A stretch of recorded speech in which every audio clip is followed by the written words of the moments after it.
Hello, ladies and gentlemen. This is David McFarlane from Citizens Are Not Slaves.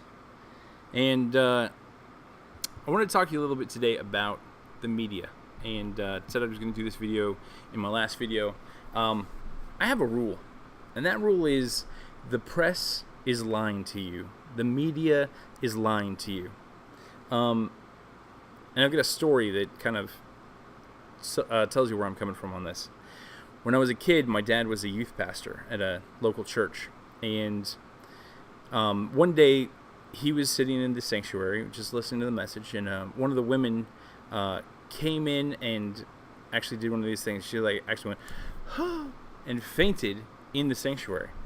So my dad figured he should go figure out what's going on. And when he went into the sanctuary, or into the reception hall, he found that the women were setting up little square pieces of cake on little round styrofoam plates, and cups of refreshment and so forth, and there was going to be a reception afterwards.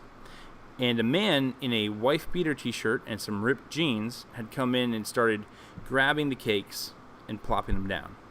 And he grabbed the next one and plopped it down. So my dad came in, he saw several cakes that had been smushed and plopped, and then he saw the guy actually doing this. And when the guy saw my dad, obviously my dad's a rather imposing guy comparatively for his generation. I mean, he's not as big as I am, but he's used to wrestle, so he has a figure to him, or had a figure to him quite a few years back. So he sees this guy, and the guy sees him, and the guy turns around and starts to walk out. And my dad thinks, you know what, I should go talk to him, because this guy obviously has a problem with God. This may be an opportunity for ministry. So he goes and he tries to catch up to the guy, and he's just walking fast. He's not running after him or anything. And so he catches up to him about the steps of the church, right? So as the steps are leading down out past the front door, and he just puts his hand on the guy's shoulder and says, "Sir, I'd like to talk to you for a minute if I could." And the guy whips around, punches my dad square in the nose, breaks his glasses, gives him a little cut. And this is the most excitement that this church has seen in ever, right? In ever. This church is a boring little church that has never seen a day of excitement. And all of a sudden, everybody's like, "Oh, this happened." And so they take my dad to the hospital just to get him checked out to make sure his eye didn't get scratched or anything like that. And he's fine. Nothing happened. So he goes home. And the next day, he sees the newspaper has gotten a hold of the story. And the headline is, "Pastor denies homeless man a piece of cake." Now, nobody really knows if he's homeless. He didn't deny him a piece of cake. In fact, he would have let him take all the smushed cakes with him if he wanted. He didn't try to have any kind of altercation or stop him or in any way. In fact, the guy was trying to leave, and my dad said, "Hey, I'd like to talk with you." None of this is true. He reads the story, and the story matches the headline, right? Like, it's not one of those situations where the headline was written by somebody else and the story was written in a different way. The guy had the journalist had no idea what happened, did not even contact my dad, did not try and get in touch with anybody who was involved in the situation. Clearly, nobody knows who the guy is with the wife beater t-shirt and the ripped jeans. Nobody knows anything about this. But he hears a snippet and makes up a whole story about how a pastor denied a homeless man a piece of cake. This is the kind of biased reporting that you see on a daily basis. Now, I had a little experience myself when I was a little bit older. I tried to work with the Schindler family in the 2000s, 2004 timeframe. I had become a full-time political activist, which basically means I was doing it for free and not getting paid. And so you may have heard, the name you probably recognize is Terri Schiavo, right? So the Schindlers were her parents and her brother, and that was her family. And the Schindlers were trying to keep their daughter from being taken off of life support, or even if she were to be taken off of life support, to be kept alive, right? And what a lot of people didn't understand at the time, and this was very important to the whole case, is that the life support in this particular case was a feeding tube. and that feeding tube had been added for the convenience of the nursing staff a few years prior. So the media, however, and this persists to this day, not too long ago there was, I can't remember if it was a South Park or a Family Guy, but somebody ran, with an opening scene where there was Terry Schiavo was on life support, and they literally had every machine, lung machine, heart machine, kidney machine, she's hooked up to all the machines. It was one feeding tube. Okay, and that's what people don't understand. They think oh, she was on a heart machine. She was being kept alive by artificial means, and the whole issue in that particular case was the family said, "Fine, take the feeding tube out. We're okay with that. Just feed her by hand and give her water by hand." Now, if you recall, you'll remember seeing way back in the day there were people trying to break the police line with a glass of water. Because that was really all it would take, is just give her a glass of water and she'll live, deny her the glass of water and she dies. So regardless of what you think about the case, what you have to realize is that the reporting that you've probably been exposed to on that case was completely wrong, was not factual, did not capture the essence of the situation and the issues that were being bandied about in court at the time. And this, every time that I've been involved in a situation, I worked with the Republican Party, for instance, in the 2004 election as well. And this was the presidential election. So, presidential, whatever else was going on. But basically, everybody cares about the top of the ticket, and everybody down the ticket basically gets, assisted. The polls that the press was putting out were extremely far off, right? And the Republican Party had their own internal polls. Now, I was in a situation where I was privy to those polls at that point. Really, probably not because I needed to be, but just somebody shared them with me, so I was like, okay, that's cool. And then on election night, the polls that they had shared with me were exactly correct, exactly right. And this is, obviously in Florida. And other polls that I'd been hearing were way off, just hugely incorrect. This one was on by fractions of a percent, and the other ones were off by 5%. It was just, and if you're talking about a race that's going to turn on 2%, a 5% error is just an unacceptable margin of error. So they were way off, and I was able to see that in 2004. So when, obviously when Trump was elected in 2016, it was not a surprise at all that these polls were way off. I was like, well, yeah, probably there's major problems with the way that they do their polling, and they don't really want to be right. It seems to me that the media generally wants polls that tell them what they want to have happen, and they push those polls in an effort to actually try to make that happen.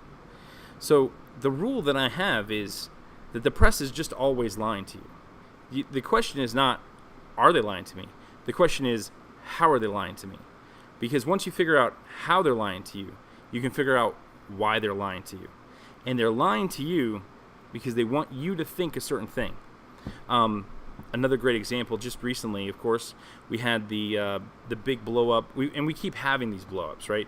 We keep having these blow-ups about the border, the southern border. And the first blow-up, they made a major error, right? They had stock footage of the kids being kept in cages. And it turned out it was from the Obama administration. So, they're saying, oh, this is terrible. Trump is keeping kids in cages, and here are the pictures from when Obama did it. That was just, it was an incredibly tone-deaf moment. But this is always, always, always happening. Now, I stopped listening to Fox News a while back, right? Fox News was feeding my worldview. They were telling me what I wanted to hear. But I caught them a couple of times where they weren't telling me the truth. And I couldn't accept that. I said to myself, basically, I don't care if they're telling me what I like. If it's not true, it's not worth my time. And that was really when I said, okay, I'm going to get off of Fox News. So at this point, I'm off of any media that isn't lying to me, or that is lying to me. So I don't listen to any of them, basically. And I get most of my information from the internet, which, again, whatever, right? Like, who was it? Mark Twain, who said, if you don't read the paper, you're uninformed. And if you do read the paper, you're misinformed. So, I don't know. I don't know what the answer to that is. I do know I like Tim Pool. So, if you haven't, subscribed to his channel, go do that. Timcast, go do that. I don't think he's always right, but I think he's trying to be honest. And that is really what I'm looking for, right? Somebody who's attempting to be honest. And we just can't keep listening to these people who are lying to us and keeping us up in arms and keeping us, excited about things. Another thing that I do like is, I'll watch ESPN, or not ESPN, C-SPAN? Yeah, C-SPAN 2. Those kind of channels that are just like, they just put a camera on the events and feed it to you live, right? So no editing, no filter, just here's what's happening. So I like a lot of that. I do like watching the press conferences. If somebody's giving a press conference, I'll watch that. So I'll watch the president's press conferences. I'll watch Nancy Pelosi's press conferences. Now, I will tell you that one of those two people upsets me a lot more than the other one. But I still would rather have the raw, unfiltered press conference rather than, somebody else's view of the press conference edited and packaged for later consumption.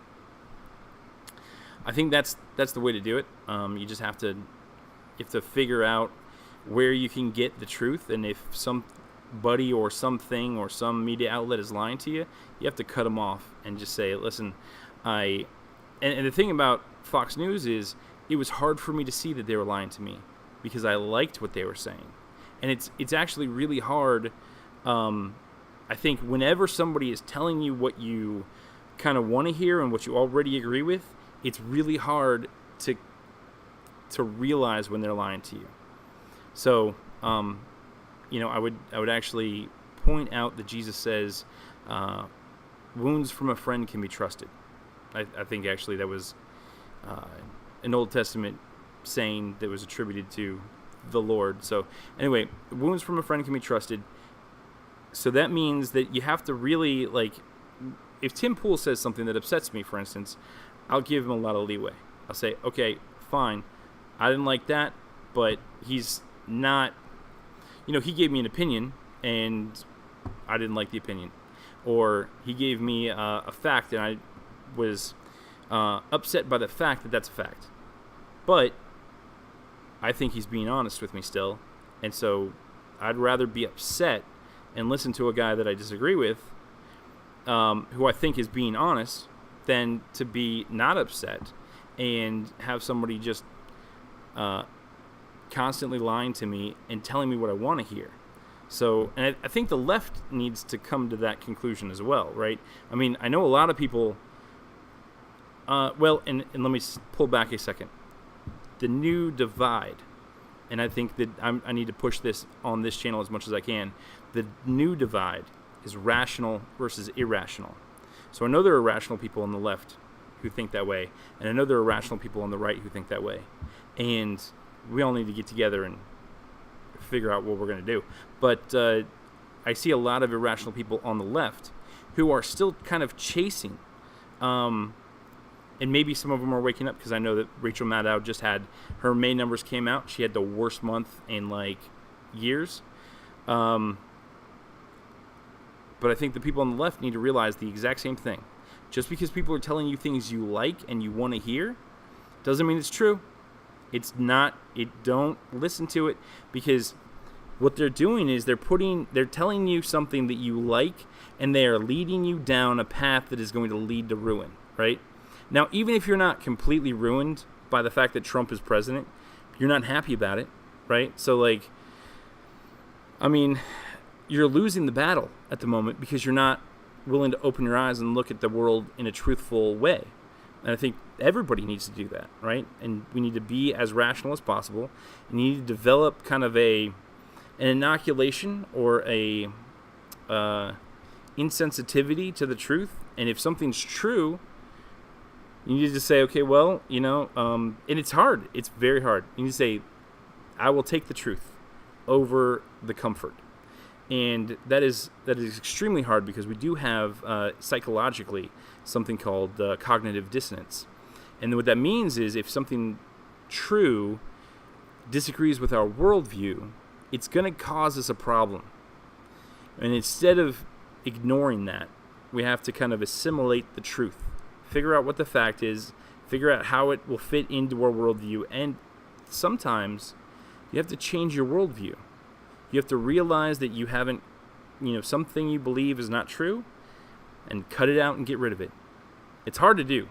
It's very hard to do. I might talk about that in the next video, but I think you guys get what I'm saying here.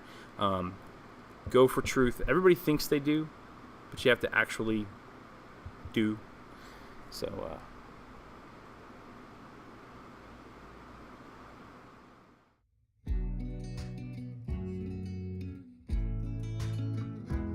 Well, ladies and gentlemen, that's what I think. I'd like to keep this conversation going, so go ahead and put your comments down below, and then like, subscribe, and share the video, please. Your support is appreciated, and follow me at xverum on Twitter. You guys have a great day, and see you next time.